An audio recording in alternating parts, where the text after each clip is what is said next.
मी Nashik police ठाण्यात inspector होतो. जेव्हा एका महिलेचा पती गायब झाला तेव्हा तिने माझे जगणेच कठीण केले होते. ती महिला दररोज पोलीस ठाण्यात येऊन माझ्या नवऱ्याचा लवकरात लवकर शोध घ्या असे म्हणत गोंधळ घालायची. मी शहरभर शोधले परंतु तिच्या नवऱ्याचा कुठेच तपास लागत नव्हता. आता मला भीती वाटत होती की जर त्या महिलेचा पती सापडला नाही तर कदाचित मला माझी नोकरी गमवावी लागेल. एका रात्री वैतागून मी त्या बाईच्या घरी गेलो. मला वाटले की मी त्या बाईला समजावून सांगेन, कदाचित तिला माझे म्हणणे समजेल आणि माझी नोकरीही वाचेल. पण तिथे जाऊन मी जे काही पाहिलं ते पाहून तर मी थक्कच झालो. कारण त्या महिलेने तर माझे नाव श्रीकांत आहे. नाशिक पोलीस ठाण्यात उपनिरीक्षक म्हणून माझी नियुक्ती झाली होती. त्यावेळी त्या पोलीस स्टेशनचे वातावरण बघून मला खूप वाईट वाटले. कारण या पोलीस ठाण्यात सगळी कामे बेकायदेशीरपणे केली जात होती. तिथे कोणीच कुणाचं ऐकून घ्यायला तयार नव्हतं. हवालदारपासून ते SP पर्यंतच्या पदांवर असलेले लोकांकडून लाच घेतल्याशिवाय कोणतेही काम करत नव्हते. पण मी कोणाकडूनही लाच घेतली नाही. माझ्या हात एक वेगळीच भावना होती.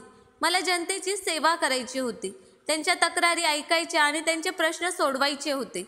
आणि माझ्या या उत्साहाने माझे सिनियर इन्स्पेक्टर महेशही खूप खुश झाले. खरे तर ते स्वतः खूप चांगले व्यक्ती होते. त्या पोलीस ठाण्यात तेच एकमेव व्यक्ती होते ज्यांना मी लोकांबद्दल सहानुभूती दाखवताना बघितले. माझी ड्युटी त्यांच्यासोबत असल्याने मी त्यांच्यासोबतच काम करत होतो. एके दिवशी दुपारी 1ची वेळ होती. आम्ही सगळे लंच करायला बसलो होतो. तेव्हा बाहेरून एका महिलेच्या रडण्याचा आणि किंचाळण्याचा आवाज आला. मी बाहेर जाऊन बघितलं तर एक बाई छाती ठोकून रडतच आत येण्याचा प्रयत्न करत होती. कॉन्स्टेबल तिला थांबवण्याचा प्रयत्न करत असताना तिला सांगत होता की ही तक्रार करण्याची वेळ नाहीये, काही वेळाने ये. मग महेश साहेबांनी मला जाऊन त्या महिलेला आत घेऊन यायला सांगितले. मी त्या महिलेला आत यायला सांगितले तेव्हा त्या महिलेला काहीसे हायसे वाटले. ती थरथरत आमच्या समोर बसली. त्या बाईच्या डोळ्यात दाट अश्रू होते. हातपाय थरथर कापत होते. बाकी तिची अवस्था फारच त्रासदायक होती. ती स्त्री विवाहित होती. तिचे वय जवळजवळ 21 ते 22 वर्ष असेल. मी म्हणालो, मॅडम काय झालंय तुम्हाला, एवढं का रडत आहात? ती महिला रडत रडत म्हणाली की माझे 5 महिन्यांपूर्वी लग्न झाले होते. काही दिवसा अगोदर माझा नवरा काही कामानिमित्त बाहेर गेला आणि परत आलाच नाही. मला खूप भीती वाटते. इन्स्पेक्टर साहेब, माझ्या नवऱ्याला काही झाले तर नसेल ना? मला असे वाटते की नक्कीच कोणीतरी त्याचे अपहरण केले असावे. असे बोलून ती महिला आणखीनच रडू लागली. तिला रडताना बघून मलाही खूप वाईट वाटले. तेव्हा मी काही बोलण्याचा प्रयत्न करू लागलो पण तेवढ्यात महेश साहेबांनी मला गप्प राहण्याचा इशारा केला. ती महिला रडून रडून थकली होती पण त्या महिलेला महेश साहेबांची सहानुभूती दिसली नाही. तेव्हा ती मोठ्या त्रासाने आणि आश्चर्याने त्यांच्याकडे पाहू लागली. महेश साहेबांनी त्या महिलेकडे डोक्यापासून तर पायापर्यंत बघितले आणि म्हणाले, ठीक आहे मॅडम, आम्ही तुमची तक्रार नोंदवू आणि मग आमची चौकशी पूर्ण झाल्यावर आम्ही तुम्हाला पोलीस स्टेशनमध्ये बोलवू. आता तुम्ही घरी जाऊ शकतात. महेश साहेबांच्या सल्ल्याला न जुमानता त्या महिलेने पुन्हा बोलायला सुरुवात केली की इन्स्पेक्टर साहेब, तुम्ही मला मदत केली तरच मी इथून निघेन, नाहीतर वरपर्यंत जाईन. मी सर्वांना ओरडून सांगेन की पोलीस मला अजिबात मदत करत नाहीत. ती असे जोरजोरात ओरडत बोलत होती की मग आम्ही तिला मोठ्या कष्टाने पोलीस स्टेशनच्या बाहेर काढलं. ती गेल्यावर महेश साहेब मला म्हणाले की या केसकडे विशेष लक्ष द्यावे लागेल. ही महिला खूप हुशार दिसते. जर तिचा नवरा सापडला नाही तर ती आपल्या विरुद्ध तक्रारही करू शकते. मी स्वतः या प्रकरणात लक्ष घालणार आहे. मग महेश साहेब पुढे म्हणाले की आज रात्रीच आपण या महिलेच्या घरी तिला न सांगता जाऊ. तेव्हा या महिलेची माहिती घ्या की कोणत्या परिसरातून आली आहे. महेश साहेबांच्या आदेशानुसार मी बाहेर उभे असलेल्या हवालदाराला या महिलेचा पाठलाग करण्यास सांगितले. हवालदार महिलेच्या मागे गेला. काही वेळाने तो परत आला आणि त्याने त्या महिलेचा ठाव ठिकाणा सांगितला. चौकशी दरम्यान ती खरोखर नवविवाहित असल्याचे निष्पन्न झाले. पण चेहऱ्याने जणू ती वर्षानुवर्ष आजारी होती असे वाटत होते. त्यानंतर संध्याकाळी इन्स्पेक्टर महेश साहेबांनी मला त्यांच्या खोलीत बोलावले आणि म्हणाले की इन्स्पेक्टर श्रीकांत, तुम्ही तयार राहा. आपल्याला रात्री त्या महिलेच्या घरी जायचे आहे. पोलिसांच्या गणवेशातच आम्ही त्या महिलेच्या घरी पोहोचलो. जेव्हा आम्ही दार ठोठावले तेव्हा तिच्या आजूबाजूचे लोक जागेच होते. ते आमच्या जवळ येऊन आमच्याकडे आश्चर्याने पाहू लागले. त्यांच्याकडे पाहून आम्हाला असे वाटले की कदाचित त्यांना माहीत नसावे की आम्ही येथे कोणत्या उद्देशाने आलो आहोत. मग मी त्या महिलेच्या शेजाऱ्याला विचारले, तुम्ही या महिलेला ओळखतात का? ही कोण आहे? तिचे नेमके काय झाले? माझे म्हणणे ऐकून एक म्हातारा माझ्या समोर आला आणि म्हणू लागला, साहेब, हे पती पत्नी दिवसभर आणि रात्रभर भांडत राहतात. त्यांनी परिसरातील शांतता पण भंग केली आहे. त्या म्हाताऱ्याचे बोलणे ऐकून मला खूप आश्चर्य वाटले. मी म्हणालो, पण या महिलेने तर तिचा नवरा गायब झाल्याचा अहवाल दाखल केला आहे. माझे म्हणणे ऐकून तो माणूस म्हणू लागला, आम्हाला याबाबत काहीच माहीत नाही. आम्हाला फक्त एवढंच माहीत आहे की ती स्त्री आणि तिच्या पतीने आम्हाला खूप त्रास दिला आहे. त्यांचा आवाज रात्रंदिवस येत राहतो. मी किती वेळा या लोकांना सांगितले की तुमचा लढा स्वतःपुरता ठेवा, परिसरातील शांतता भंग करू नका. जेव्हा जेव्हा त्यांना लढावेसे वाटते तेव्हा ते भांडू लागतात आणि इतक्या जोरात किंचाळतात की त्यामुळे आमची झोपच उडते. पण कोणाचेही ऐकून घ्यायला ते तयार नसतात. एवढं बोलून तो म्हातारा निघून गेला. पण मला विचार करायला आणखी एक क्षण मिळाला. या दरम्यान त्या महिलेने दरवाजा उघडला. महिलेचे डोळे लाल आणि सुजले होते. ती अजूनही रडत होती. आम्ही त्या महिलेची आत येण्याची परवानगी घेतली. तिने आम्हाला घरात बोलावले आणि आम्ही घरात गेलो आणि पूर्ण घराचा शोध घेतला. ती महिला घाबरलेल्या नजरेने आमच्याकडे पाहत होती. जणू आम्हाला काही कळेल अशी भीती तिला वाटत होती. त्या महिलेने विचारले की तुम्ही इथे का आलात? माझा नवरा हरवला आहे. तुम्ही त्याला का शोधत नाहीत? आणि आता तुम्ही माझ्या घरी काय घ्यायला आला आहात? यावर महेश साहेबांनी त्या महिलेकडे कटाक्ष टाकला. तेव्हा ती गप्प झाली. पण काही वेळाने तिने पुन्हा बोलायला सुरुवात केली. आता आम्हाला तिचे बोलणे फार विचित्र वाटत होते. ती वारंवार आम्हाला घर सोडण्यास सांगत होती. मग काही वेळाने महेश साहेब काहीशा रागाने तिला म्हणाले, मॅडम, तुम्ही थोडा वेळ इथून बाहेर निघून जा. आम्हाला आमचे काम करू द्या. महेश साहेबांचे बोलणे ऐकताच त्या महिलेचे हातपाय थंड पडले. ती थोडी घाबरतच म्हणाली, मी बाहेर का जाऊ? मी चोर आहे का? हे घर माझे आहे. मी घराबाहेर का जाऊ? तेव्हा इन्स्पेक्टर महेश म्हणाले, मॅडम, तुम्हाला थोडा वेळ शांत बसावे लागेल. एकतर तुम्ही बाहेर जा, नाहीतर आमच्याकडे दुसरा मार्ग आहे. इन्स्पेक्टर महेशने तिच्याकडे खोल नजरेने बघत असे सांगताच ती महिला घाबरली. तरीही ती म्हणाली, नाही इन्स्पेक्टर साहेब, मी बाहेर जाणार नाही. मी माझे संपूर्ण घर तुमच्यासाठी असे सोडणार नाही. तिच्या अशा बोलण्यावर महेश साहेब तिला म्हणाले की ठीक आहे, आम्ही निघतो इथून. असे म्हणत ते माझ्यासोबत घराबाहेर पडले. तेव्हा मी महेश साहेबांना विचारले, सर, तुम्ही हे काय केले? तुम्ही त्या महिलेशी का सहमत झालात? घराची झडती घेतली असती तर बरे झाले असते. शेवटी ती बाई आपल्याला घरी एकटं सोडायला का घाबरत होती? यावर महेश साहेब म्हणाले की मी त्या बाईची शैली समजण्याचा प्रयत्न करत होतो. आपल्याला काही सत्य कळू नये याची काळजी तिला वाटत होती. हे तिच्या वागण्यावरून स्पष्ट होते. जर खरोखरच तिला नवऱ्याच्या बेपत्ता होण्याचा त्रास असला असता तर ती आपल्या पतीच्या आठवणीत तळमळत राहिली असती. कोणत्या दुःखात असल्यावर माणूस इतक्या गोष्टींचा विचार करत नाही की घर उघडे पडून राहिल्यास किंवा घर कोणाच्या हाती दिले तर काय नुकसान सहन करावे लागेल. आता तुम्ही धीर धरा आणि बघा मी त्या बाईचे काय करतो ते. महेश साहेबांच्या सांगण्यावरून मी शांत बसलो. पुढचे 2-3 दिवस शांततेत गेले. आपल्या पतीची चौकशी केली असता आपले सत्य समोर येईल या विचाराने ती महिलाही आता गप्प बसली होती. तिने पुन्हा आमच्याशी संपर्क साधला नाही. पण ती महिला महेश साहेबांच्या नजरेत आली होती. एक दिवस भल्या पहाटे इन्स्पेक्टर महेश साहेब मला म्हणाले की तुम्ही कपडे बदला. आपल्याला साध्या पोशाखात त्या महिलेच्या घरी जायचे आहे. बघूया काय म्हणते ती. मी म्हणालो, ठीक आहे. मी माझा गणवेश काढून साधा पोशाख घातला. इन्स्पेक्टर महेशनेही गणवेश काढून साधा पोशाख घातलेला होता. आम्ही दोघीही त्या महिलेच्या गल्लीत पोहोचलो होतो. तिथे गेल्यावर आम्हाला दिसले की लोक अजून जागे झाले नाहीत. पहाटेची वेळ होती. सर्वत्र शांततेचे ते रहस्य होते. महेश साहेबांनी मला घराबाहेर थांबायला सांगितले आणि स्वतः त्या महिलेच्या घराच्या परिसराची पाहणी करायला सुरुवात केली. ते काहीतरी शोधत असल्याचे मला दिसले, पण मला काहीच समजले नाही. मग अचानक त्यांची नजर एका मुंगीवर पडली. त्या मुंगीला पाहून महेश साहेब थक्क झाले आणि मला म्हणाले, जा आणि लेडीज पोलीस आणि काही पोलिसांना पोलीस ठाण्यातून घेऊन या. त्या बाईला आत्ताच अटक करायची आहे. इन्स्पेक्टर साहेबांचे बोलणे ऐकून मला आश्चर्य वाटले. मी त्यांना आश्चर्याने विचारले की पण साहेब, त्या महिलेवर अजून एकही गुन्हा सिद्ध झालेला नाही. मग आपण त्या महिलेला का अटक करत आहोत?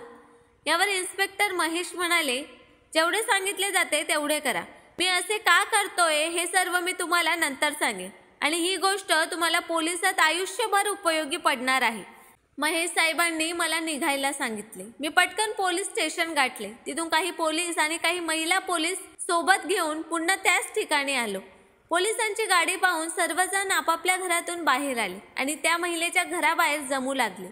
महेश साहेबांनी महिलेच्या अश्रूची पर्वा न करता महिला पोलिसांना या महिलेला पकडून पोलीस जीपमध्ये बसवण्याचे आदेश दिले. ती महिला आधी माफी मागत राहिली की मी काही केले नाही, मला माफ करा, आणि नंतर जोरजोरात रडत म्हणाली, माझा नवरा बेपत्ता झाला आहे आणि तुम्ही लोक मला अटक करून घेऊन जात आहात. महेश साहेबांनी तिचे काहीच ऐकले नाही. त्या महिलेला पोलिसांच्या जीपमध्ये बसवण्यात आले. पोलीस स्टेशनला पोहोचल्यानंतर महेश साहेब त्या महिलेची केस कधी उघड करतील याची उत्सुकता मला लागून होती. महिला पोलिसांनी त्या महिलेला मारण्यास सुरुवात केली होती. महिला पोलिसांनी तिला इतके फटके दिले की तिला तिचे तोंड उघडण्यास भाग पडले आणि मग तिने स्वतःच सांगितले की तिने स्वतःच तिच्या नवऱ्याचा खून केला आहे आणि आता मी तुम्हाला सर्व सत्य सांगेन. आणि शेवटी तिने स्वतःच तिची कहाणीच सांगितली. ती म्हणाली, माझे नाव पल्लवी आहे आणि माझ्या मोठ्या बहिणीचे नाव माधवी आहे. आम्ही फक्त 2च बहिणी होतो. आम्हाला दुसरे भाऊ बहीण नव्हते. माझी आई बहुतेक वेळा आजारी असायची आणि माझ्या वडिलांचे भांड्यांचे दुकान होते. पप्पा बहुतेक दुकानातच बसायचे. आम्हा दोघी बहिणींचे एकमेकांवर खूप प्रेम होते. लहानपणापासूनच माधवीताईने माझी खूप काळजी घेतली. माधवीताईचं लग्न अवघ्या 4 वर्षांपूर्वी झाले होते. त्या दिवसात माधवीताई 18 वर्षांची होती. जेव्हा लग्न करून तिच्या सासरी गेली तेव्हा मला घरात खूप एकटेपणा वाटू लागला. मी माझ्या बहिणीला फोन करून आमच्या घरी यायला सांगायचे, पण तिचं आता स्वतःचं घरही होतं. ती आमच्यासोबत किती दिवस राहणार? एकटेपणामुळे मी आजारीही पडू लागले होते. एक दिवस माधवीताई आमच्या घरी आली आणि म्हणाली, माझ्यासोबत माझ्या घरी चल, काही दिवस माझ्यासोबत राहशील तर तुझी तब्येतही सुधारेल. माधवीताईने जे सांगितले ते मला योग्य वाटले. मला त्यांचे घरही आवडले. ती आणि तिचा पती अजय एकटेच राहत होते. घरात कोणत्याही प्रकारचा आवाज नव्हता. तिथे जाऊन मला माझ्या बहिणीशी खूप गप्पा मारता आल्या. ज्या दिवशी मी बहिणीच्या घरी गेले त्याच दिवशी तिची तब्येत बिघडली. मला खूप वाईट वाटलं.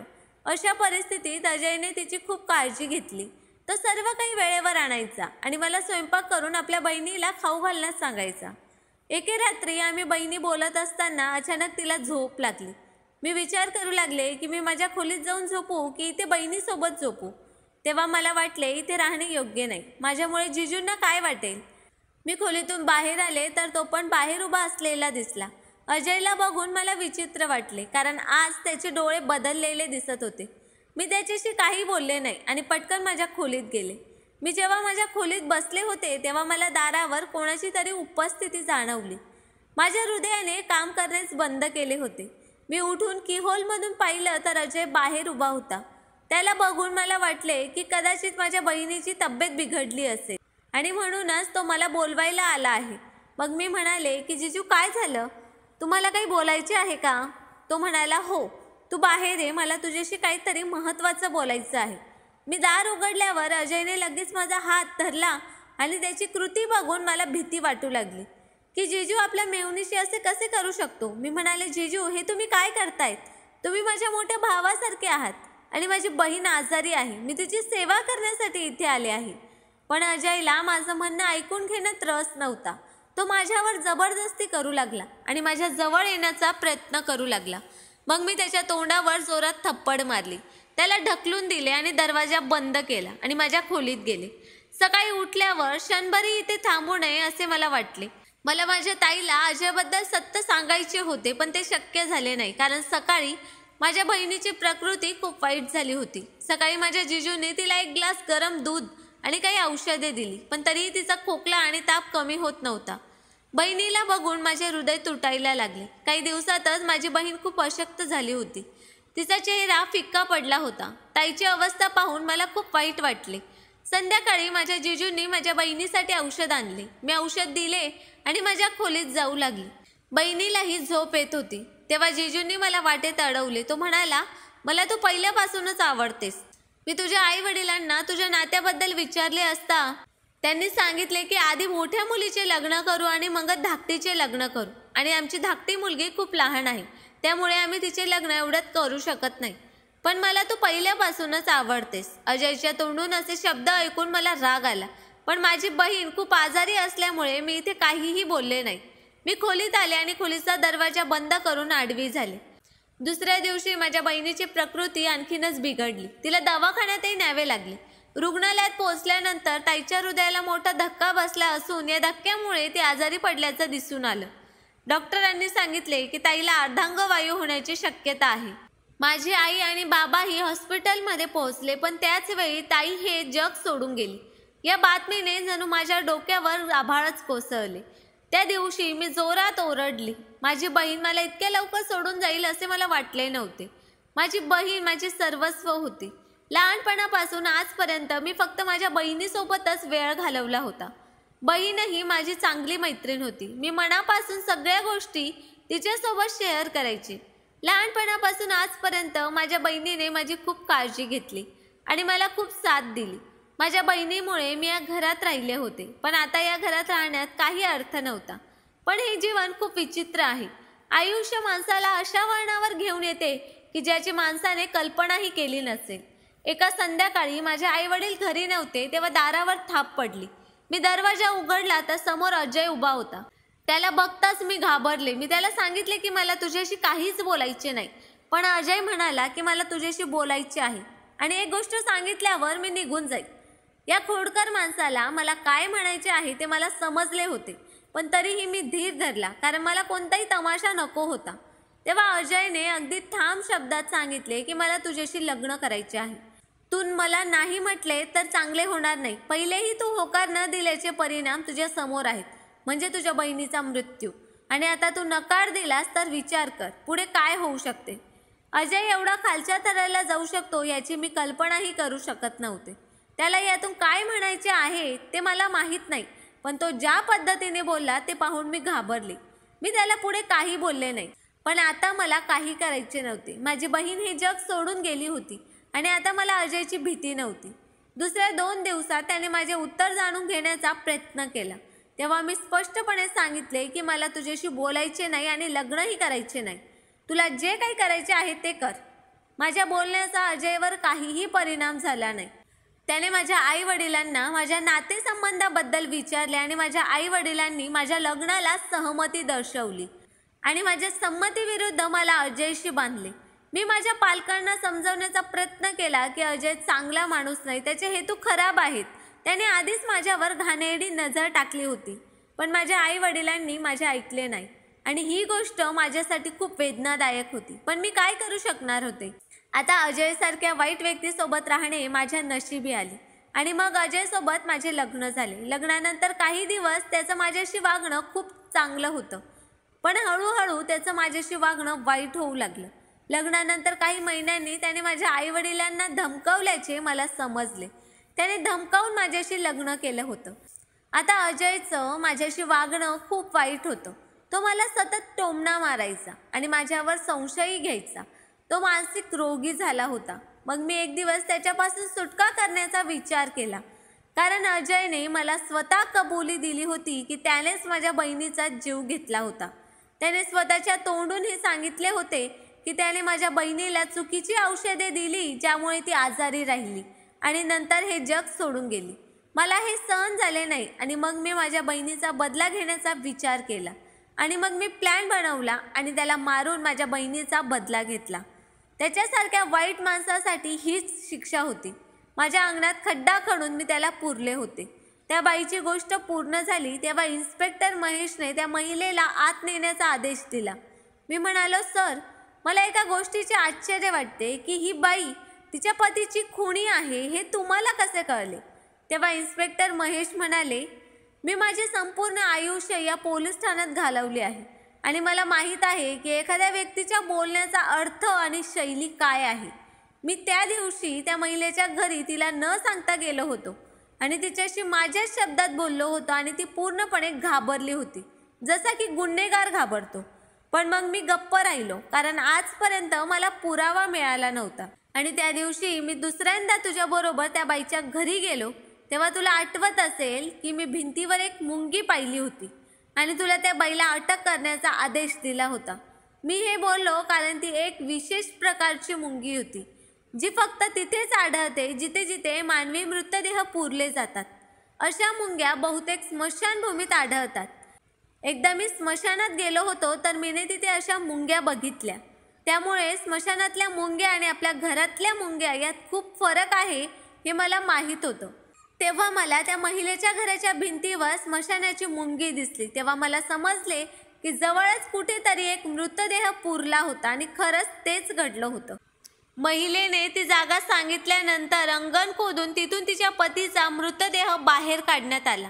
त्यानंतर त्या महिलेला कायदेशीर शिक्षा देण्यात आली, कारण एखाद्या व्यक्तीवर कितीही मोठा गुन्हा घडला तरी त्याने कायदा हातात घ्यायचा नसतो. तर मित्रांनो, स्टोरी कशी वाटली ते कमेंट करून नक्कीच सांगा. आम्ही नेहमीच तुमच्या कमेंट्स आणि लाईकची वाट बघत असतो. आणि स्टोरी आवडली असेल तर चॅनलला सबस्क्राईब करायला पण विसरू नका. धन्यवाद.